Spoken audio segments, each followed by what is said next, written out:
자, 안녕. 자, 우리가 한자랑 중국어에 대해서 얘기할 때, 이제 한자만 배울 때는 이런 얘기가 잘 안 나오는데, 중국어를 배우기 시작하면은, 갑자기 두 가지의 이제 글씨 모양에 대해서 얘기가 나오게 돼요. 번체자 얘기가 나오고, 간체자 얘기가 나오게 되는데, 이렇게 된 이유는, 원래 이제 우리가 쓰던 한자에서, 한자 자체가 이제 획수가 많죠. 그 높은 급수로 올라갈수록 획수가 많은데, 이제 중국인들이 이 글자를 언어로서 사용할 때, 특히 쓸 때, 써야 할 때 획수가 많다 보니까 이제 아무래도 번거롭고 또 중국이 인구가 많았죠. 원래 세계에서 제일 많았는데 최근에 이제 인도한테 음, 그 1위를 내줬죠. 15억? 뭐 찾아봤더니 인도하고 중국이 공식적으로는 한 몇 천만 명 정도가 차이가 나요. 그런데 어쨌든 간에 이제 이 한자의 번거로움 때문에 중국에서 간체자라는 걸 만들게 돼요. 간체자라는 거는 말 그대로 한자를 획수가 많은 한자를 획수를 간단하게 줄였다는 말이에요. 간단하다 할 때 그 간을 생각하면 되고, 번체자는 기존에 쓰던 한자가 획수가 많아서 번거롭다라고 생각하면 돼요. 근데 이 간체자라는 거는 중국에서만 사용하고 있어요. 우리나라, 대만, 홍콩 같은 나라들은 여전히 번체자를 사용해요. 자, 예를 들어서 한국이라는 한자가 있어요. 여기 쓴 글자가 나라 한의 나라국이에요. 딱 봐도 획수가 엄청 많죠.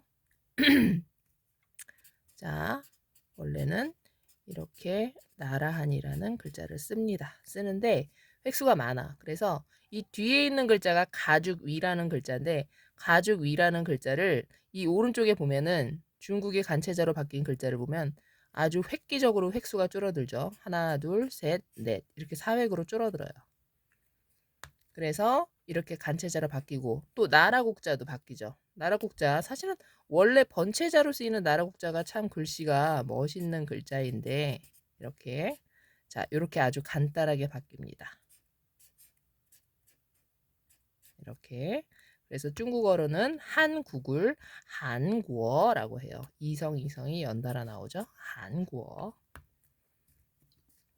자, 그럼 중국에서는 간체자를 왜 만들었을까? 정말 실질적이고 피부에 와닿는 문제가 생겼기 때문이에요. 자, 중국은 1949년에 중국 정부가 이제 수립이 되죠. 그러면서 이제 발전을 거듭해 나가는데, 인구가 너무 많은데, 그러다 보니까 이제 뭐 고르게 발전하는 것도 힘들었었고, 기본적으로 교육을 하기 위해서는 사람이 기본적으로 우리가 어릴 때 한글을 떼듯이 문자를 알아야 되는데, 이 문자, 글자를 모르는 사람들, 문맹, 문맹률이 너무 높은 거야. 그래서 이 문맹률을 낮추기 위해서 1960년대에, 60년이 아니라 60년대에 중국 정부에서 실생활에서 자주 쓰는데 획수가 많은 한자들을 줄여나가기 시작해요. 문맹률을 낮추기 위해서. 자, 그래서 우리가 뭐 1970년대생, 80년대생, 90년대생, 2000년대생이라고 하는 것처럼 중국에서도 80년대생을 어떻게 부르냐면 빠링허우라 그래요. 빠링허우. 빠링허우. 자, 빠링은 80을 따로따로 부른 소리이고, 허우는 뒤후자예요. 뒤후자. 그러니까 80년 그 이후에 태어난 사람. 그게 80년대생 맞죠? 그래서 그 다음에 볼 번체자가 뒤후자인데, 자, 이 글자가 뒤후자입니다. 뒤후. 후진 할 때, 후진국 할 때, 하나, 둘, 셋, 넷, 다섯, 여섯, 일곱, 여덟, 아홉. 자, 구획이죠. 이 글자를 아주 획기적으로 줄여요. 이렇게. 엄청 간단해졌죠. 그래서 중국어로는 허우라고 있습니다. 사성이에요. 허우. 그래서 이 간체자가 생겨난 이후로 실제적으로 80년대생 이후로는 번체자를 모른대요, 보통. 왜냐면 태어나서 배운 게 간체자기 때문에. 그런데 사실 번체의 장점이 무엇이냐? 글자 자체로 봤을 때 자원을 알 수 있다는 거예요. 그 글자의 뜻. 그런데 사실 이 번체자는 너무 획기적으로 간단하게 줄여놨기 때문에 글자만 보고는 이 글자의 자원을 유추해내기가 힘들어요. 그런 장단점이 있어요. 자, 80년대생을 빠링허우라고 하듯이 90년대생은 지우링허우라고 해요. 지우링허우. 지우가 9고 링이 0입니다. 그 다음에 90년 그 이후부터 태어나서 허우 뒤후자를 써서 지우링허우 빠링허우.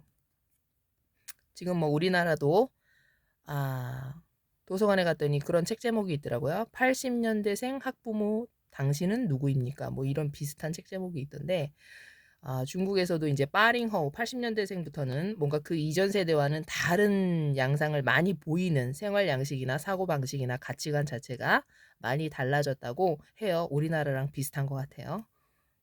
최근에 뭐 문제됐던 그 초등학교 교사와 뭐 이런 문제들도 사실 이제 이 80년대생 학부모들이 어떤 되게 민감한 문제긴 한데,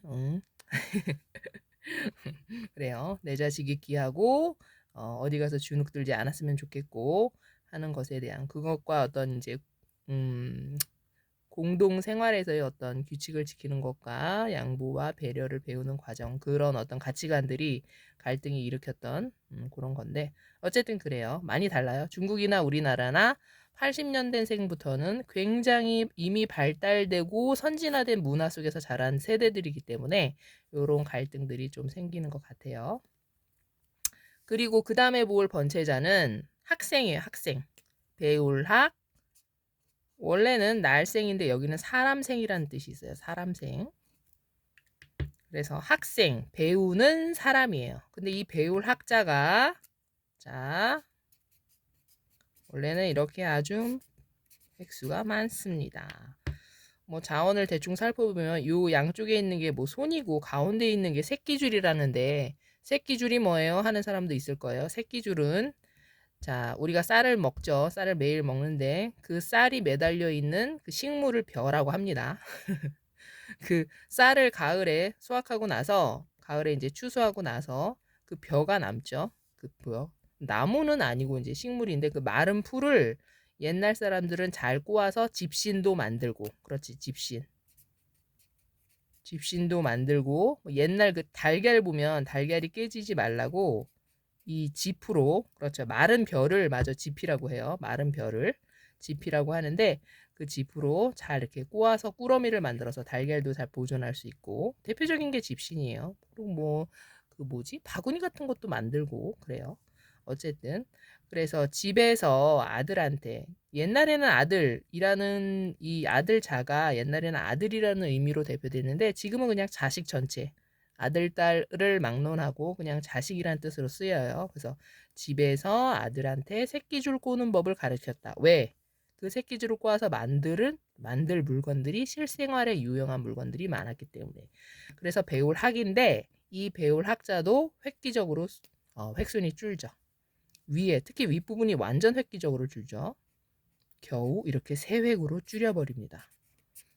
이렇게 줄여버리니까 사실 쓰기는 엄청나게 편해진 거예요. 시간도 단축되고 사실 뭐 이렇게 종이에 출력을 한다고 할 때도 사실 뭐 잉크도 엄청 절약되는 경제적인 측면이 많아요. 시간적으로나 뭐 비용적으로나. 그래서 학생이 중국어로는 이렇게 간체자로 이렇게 바뀌고 읽을 때는 쉐셩이라고 합니다. 쉐셩. 이성, 경성입니다. 경성은 성조가 없다라는 거예요. 쉐셩. 점도 찍지 않아요. 아예 아무 표시도 하지 않습니다. 쉐셩. 그래서 이제 오늘 번체랑 간체에 대해서 알아봤는데 이게 이 간체자가 중국어를 처음 배울 때 어떻게 보면은 만나는 첫 번째 난관이에요. 왜냐면 한자에 대한 어떤 어느 정도의 수준이 없는 상태. 그러니까 번체자도 모르는 상태에서 간체자로 된 중국어를 배운다라는 거는 사실 좀 많이 처음에는 되게 굉장히 많이 어렵게 느껴지는 부분이에요. 근데 또 이게 뭐 장단점이 있어요. 이게 한자를 또 다 안다 그래서 중국어가 쉽게 습득이 되기도 하지만 이 한자의 훈음을, 그러니까 번체자로 된 한자의 훈음을 아는 것이 어떤 단어들로 옮겨졌을 때는 중국어를 해석하는 데 있어서 어떤 허들이 되기도 해요. 왜냐하면 그 한자 그대로 직역했을 때의 의미와 다르게 쓰이는 중국어들이 또 적지 않아요. 그래서 어쨌든 오늘 간체자에 대해서 배워봤고, 지금 뭐 중국이 대만과 홍콩을 우리는 하나다라는 방식으로 이제 흡수해 가려고 하고 있는데, 이렇게 글자를 사용하는 글자가 다르다는 것만 생각해도 약간 좀 다른 느낌의 다른 특징을 가진 국가였다. 하지만 이제는 뭔가 대세적으로 같이 하나로 움직여 가려고 하고 있다라는 정치적인 이슈도 있었어요.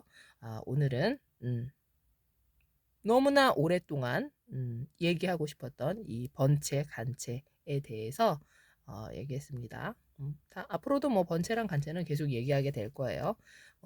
또 뭐, 내가 봤던 중국어 중에, 그러니까 내가 봤던 한자는 한자인 것 같은데 한자가 아닌 것 같아 라고 생각이 들었던 글자들을 본 적이 있다면은 댓글로 남겨주면 또 같이 얘기하면 더 재밌을 것 같아요. 자, 오늘은 여기까지. 자, 이젠